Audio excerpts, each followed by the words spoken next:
Yes, hamjambo tena kwenu nyote wandugu wapendwa watazamaji na wasikilizaji wa Kwetu TV. Nyote kwa ujumla mnaoendelea kuwa nasi ndani ya taarifa zetu mbichi za kila siku na kila wakati. Tunawasalimia wale ambao wako Marekani, Ulaya na Afrika, salamu zetu ziwafikie kabisa. Na tunawatakia tena siku njema ya leo mardi le 9 Desembre 2025 na tunawakaribisha kwa mara nyingine ndani ya habari zetu za siku ya leo. Tumewaletea habari mbichi kuhusu hali ya usalama mashariki mwa nchi ya Kongo pamoja na taarifa za mapigano kuwaambia kinachoendelea kwenye uwanja wa vita. Mapigano makali yalizuka upya asubuhi ya leo kati ya vikosi vya waasi wa AFC M23 na vikosi vya wazalendo ndani ya eneo ya Kasopo, hapo ni territoire ya Masisi. Ni mashambulizi yaliyoanzishwa na wazalendo wako mvita pale, wanataka kuirekipere eneo ya Kasopo. Upande mwingine tutawapeleka huko Sud Kivu mu eneo ya Kiliba kwenye route nationale numero 5 inayoelekea Uvira, baada ya kusikika kwa mashambulizi jioni ya jana na usiku wote asubuhi ya leo. Ni kipi kinachoendelea hapo? Tutawaambia kabisa kama kawaida. Tutawaambia kuhusu raporo mpya ya ONU ambayo ilitangaza kwamba pour le moment RDF jeshi la Rwanda liko na wanajeshi zaidi ya 6,000 na 7,000 wapya ambao wako ndani ya nchi ya Kongo. Walionyesha kuendelea kuunga mkono waasi wa AFC M23 kwa Rwanda kutumia vifaa na wanajeshi. Unayoifuata ni Kwetu TV, channel inayokuletea taarifa za kweli tena zenye uhakika na za kuaminika kutoka mashariki mwa nchi ya Kongo. Tunawaomba kuendelea kusubscribe, muendelee kujiabone ili kukuwa napata habari zetu mbichi kwa wakati. Muendelee kucomment na kulike, kuzisambaza habari hizi kwa walio wengi ziwafikie, na muendelee kujiunga nasi na shene yetu ya WhatsApp ambapo mtakuwa napata habari mbichi za kila wakati. Mjiunge nasi kupitia linki ambayo iko hapo chini ya titre. Ukishagusa kwenye titre utapata linki hiyo na unaweza kutuandikia kwenye namba hiyo. Bila shaka kabisa tutakuunga na shene yetu na utakuwa napata habari zetu zote kwa wakati. Ili kufahamu kinachoendelea kabisa kwenye uwanja wa vita na hali ya usalama mashariki mwa nchi ya Kongo kwa ujumla, na kuomba kuwa nami mwanzo tangu mwisho ili kufahamu yote. Habari zetu mbichi tutawapeleka moja kwa moja ndani ya Masisi ambapo AFC M23 na wazalendo wako na pambana mu eneo ya Kasopo. Maeneo ya Kasopo yanapatikana mu sekta ya Oso Banyungu, ni ndani ya Nord Kivu pale. Yamekuwa eneo la mapigano tangu saa 10 asubuhi Jumani ya leo kati ya waasi wa AFC M23 na wazalendo. Kwa mjibu wa vyanzo vyetu vya habari, eneo hilo wazalendo wameanzisha mashambulizi dhidi ya misimamo ya waasi wa AFC M23 katika eneo hili. Wanapenda waikamate eneo hiyo, wafukuze mbali waasi wa AFC M23. Milipuko ya silaha nzito na nyepesi inaendelea kusikika katika eneo hilo la Kasopo na kusababisha hofu katika vijiji vinavyozunguka maeneo yanayokuwa karibu na Kasopo. Wakaji wako na wasiwasi sana kutokana na mapigano yanayosikika huko Kasopo. Wanaogopa kuwa mapigano yanaweza kukua makubwa zaidi na kuingia hata ndani ya maeneo hayo. Vikosi vya wazalendo asubuhi ya leo mapema ndivyo ambavyo vilikuja Mukasopo kuwashambulia waasi wa AFC M23.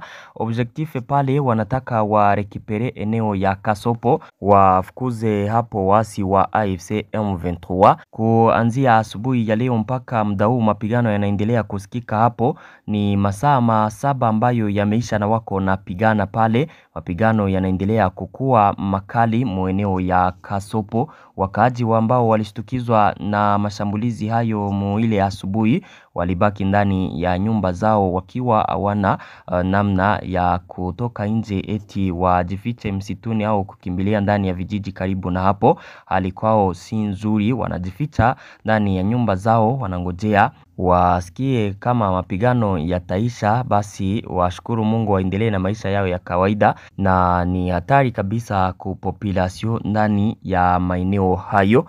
Upande mwingine tuwapeleke moja kwa moja ndani ya Sud Kivu. Sud Kivu, habari tunazo kutoka ndani ya eneo ya Kiliba. Kiliba iko je pense mu 17 ya 16 kilometre na mji wa Uvira. Eneo ya Kiliba siku ya jana jioni na usiku wote kulikuwa kukisikika mashambulizi ambayo hayakukuwa ya hali ya juu. Wengi walianza kusambaza habari ya kwamba Kiliba imeingia ndani ya AFC M23. Baada ya kufanya uchunguzi wetu, tunaona ya kwamba hizo ni habari za uongo. Asubuhi ya leo vyanzo vyetu kutoka Kiliba vinatuambia ya kwamba hali ni ya utulivu, hakuna tena mapigano ndani ya Kiliba, na Kiliba inamilikiwa na vikosi vya jeshi la FARDC, jeshi la Burundi pamoja na jeshi la Wazalendo. Habari zilianza kusambaa kwenye mitandao ya kijamii ya kwamba Kiliba ilikamatwa na wasi wa M23 kuanzia ma 19h vile. Habari asubuhi ya leo kamili kutoka hapo ni ya kwamba Kiliba iko mu mikono ya vikosi vya Wazalendo na jeshi la FARDC. Kulisikika milipuko ya silaha ndogo ndogo pale wakati mashambulizi yalikuwa yakisikika ndani ya maeneo hayo ya Kiliba. Hali ilikuwa metrize, Wazalendo wakaendelea kubaki hapo. Wakaaji wanaokaa hapo Kiliba wako na wasiwasi sana, wanaendelea kusema kwamba wanaoga ya kwamba wakati wowote AFC M23 wanaweza kushambulia hapo Kiliba wakitokea huko Sange ambapo wanakaa, ila Wazalendo wanawaahidi ya kwamba kila kitu kitakwenda sawa, watapigana na wasi hao na wana matumaini ya kwamba wataweza kabisa kuwafukuza wasi hao na ndani ya maeneo hayo ambayo waliyakamata. Ndani ya eneo ya Sange kwa sasa wakaaji wako nafanya kazi zao za kawaida, hata kama wana wasiwasi wanaendelea kukuwa na matumaini ya kwamba kila kitu kitakwenda sawa kupitia vikosi vya Wazalendo na jeshi la FARDC na wanajeshi wa Burundi ambao wako preza hapo, wanaoambia kwamba wataweza kabisa kuwapiganisha wasi wa AFC M23 watafika mu eneo hiyo ya Kiliba. Nadhani ya kwamba confusion imeisha kabisa kwa wengi ambao walikuwa hata wakiniuliza niwaambie hali Kiliba vipi, mbone walianza kupata habari za kwamba Kiliba iko mu mikono ya wasi wa AFC M23. Kitu kingine ambacho mnapaswa kufahamu, zile habari ambazo zilisambaa kwenye mitandao ya kijamii siku ya jana wakisema ya kwamba wanajeshi wa Burundi walipewa order ya kuondoka ndani ya nchi ya Kongo, ni habari ambazo zilisambazwa na media kutoka Burundi ambayo inaitwa SOS. Nadhani ya kwamba mnaijua. Yule Bizimana Edouard alikuja kutangaza ya kwamba hakuna kuondoka kwa wanajeshi wa Burundi ndani ya nchi ya Kongo wakati misio yao haiyaisha. Namaanisha ya kwamba wakati vita ambavyo wanavyovipigana ndani ya nchi ya Kongo wakati havijaisha, hakuna kuondoka kwa wanajeshi wa Burundi ndani ya nchi ya Kongo. Edouard Bizimana alitangaza hayo siku ya jana wakati wa kikao na viongozi wa nchi ya Burundi. Huyu alikuja kudemantia hizo habari ambazo zilikuwa zimesambaa, na akasema kwamba ni habari za uongo kabisa. Tuendelee na taarifa zetu mbichi, ni waambie sasa raporo mpya ya ONI ambayo inatangaza kuwa RDF, jeshi la Rwanda, linaendelea kuingiza vifaa na wanajeshi wao ndani ya nchi ya Kongo, ambapo wanasema kwamba pour le moment ni zaidi ya wanajeshi 6000 na 7000 wapya ambao wako ndani ya nchi ya Kongo. Ripoti mpya ya kundi la wataalamu lililopewa mamlaka na Baraza la Usalama la Umoja wa Mataifa kwa mara nyingine tena imeangazia uungaji mkono na usaidizi ambao jeshi la ulinzi la Rwanda RDF linatoa kwa wasi wa AFC M23 ambao wanadhibiti sehemu kubwa ya maeneo ya majimbo ya Kivu Kaskazini na Kivu Kusini mashariki mwa Jamhuri ya Kidemokrasia ya Kongo. Katika ripoti hii iliyoashiriwa na Kwetu TV mnamo Jumatatu siku ya jana, kundi hilo ama ripoti hilo linasema kuwa limepata ushahidi wa ziada, ikiwa ni pamoja na ushuhuda kutoka kwa vyanzo ndani ya AFC M23, kamanda wa ngazi wa juu wa harakati hiyo, pamoja na vyanzo vya kijasusi, kidiplomasia na usalama. Ushahidi huu unadhibitisha kuendelea kwa wazi kwa kazi za RDF kuvuka mpaka, uwepo wao ulioimarishwa katika Kivu Kaskazini na Kusini, nafasi yao ya mstari wa mbele na ushiriki wao wa moja kwa moja katika mapambano, hasa kwa kuongoza operation za kupambana na FDLR katika maeneo ya Nyiragongo na Ruchuru. Wakati wa kuandika maandishi haya, ilikadiriwa kuwa angalau wanajeshi 6,000 na 7,000 wa jeshi la ulinzi la Rwanda RDF, linalojumuisha angalau brigade 2 na vikosi viwili maalum vya kijeshi, walibakia kupelekwa Kivu Kaskazini na Kusini. Kulingana na waraka huo ama na raporo hiyo, kikosi kimoja cha RDF kilifanya kazi ndani ya eneo la kwanza la ulinzi la AFC M23, ikijumuisha Goma, Nyiragongo, Binza, Bwito, Ruchuru pamoja na Kanyabayonga, Kirumba na maeneo ya Kipese. Kikosi kingine cha RDF kilifanya kazi katika eneo la pili la ulinzi, kijumuisha Masisi, Walikale, Bibwe, Kalembwe kando ya mstari wa mbele wa Pinga na maeneo ya Kivu Kusini, ikiwa ni pamoja na Walungu, Mwenga na Minembwe. Katika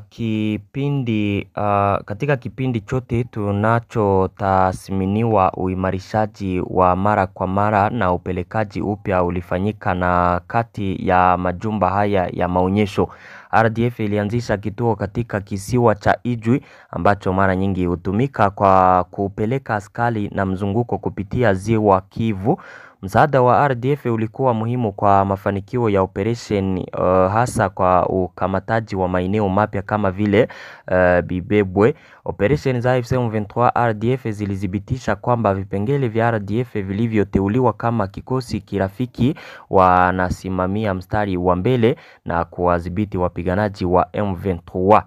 Kulingana na waraka huo, vyanzo ikiwa ni pamoja na waliojionea na vyanzo vya AFC M23 vilitofautisha mara kwa mara askari wa RDF kutoka wapiganaji wa AFC M23 kulingana na vifaa vyao, nidhamu, tabia ya uendeshaji na miundombinu ya amri.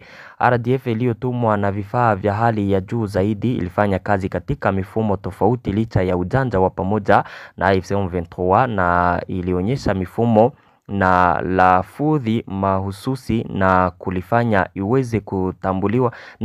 iweze kutambuliwa kwa urahisi kwenye uwanja wa vita. Kikundi kiliendelea kuandika matumizi ya RDF ya teknolojia ya hali ya juu ya kijeshi na vifaa, ikiwa ni pamoja na mifumo ya kukwama na kuharibu utambulisho. Kikundi pia kilifanya tathmini ya kiufundi ya redio ya mbinu iliyokamatwa kutoka kwa askari wa RDF huko Masisi mnamo mwezi wa 3 wa mwaka huu, ikiwa ni maandishi ambayo yalitiwa nje, inatangaza ripoti hiyo. Na hapa kabisa ripoti hii ikawa imekuja wakati mapigano yanaendelea huko Sud Kivu, jeshi la Kongo likiendelea kushutumu waasi wa AFC M23 kuungwa mkono na Rwanda na kuendelea kuonesha nchi ya Rwanda kama nchi ambayo inaendelea kuunga mkono waasi hawa kupitia vifaa, silaha na kila kitu pale kwenye uwanja wa vita, kuongoza operation zao na wanakuwa kwenye mstari wa mbele kuendesha operation za AFC M23. Na ripoti hii imeonyesha wazi kabisa uungaji mkono wa Rwanda kwa waasi wa AFC M23. Nikiwakumbusha kwamba ripoti za ripoti tofauti za mashirika mengi huwa zinaendelea kuonesha hayo, na kinachoendelea kukua tatizo kwa kila wakongomani ni kwa nini hakuna maamuzi yoyote yanayokamatwa na mashirika ya kimataifa, yani ile communauté internationale. Kwa nini hayakamate maamuzi yoyote kwa kuadhibu nchi ya Rwanda kwa hayo ambayo inaendelea kuyafanya? na nawashukuru sana kwa kuendelea kuwa nasi ndani ya habari zetu za kila siku na kila wakati. Ni mzee Bauma mwenye mbichi ambaye muko naye kwa kuwapa taarifa kamili, na waomba kusubscribe, muendelee kujiabone, kucomment na kuzisambaza habari hizi kwa walio wengi ziwafikie. Nashukuru sana, muendelee kukuwa na siku njema. Tupatane ndani ya habari za mchana. Asante.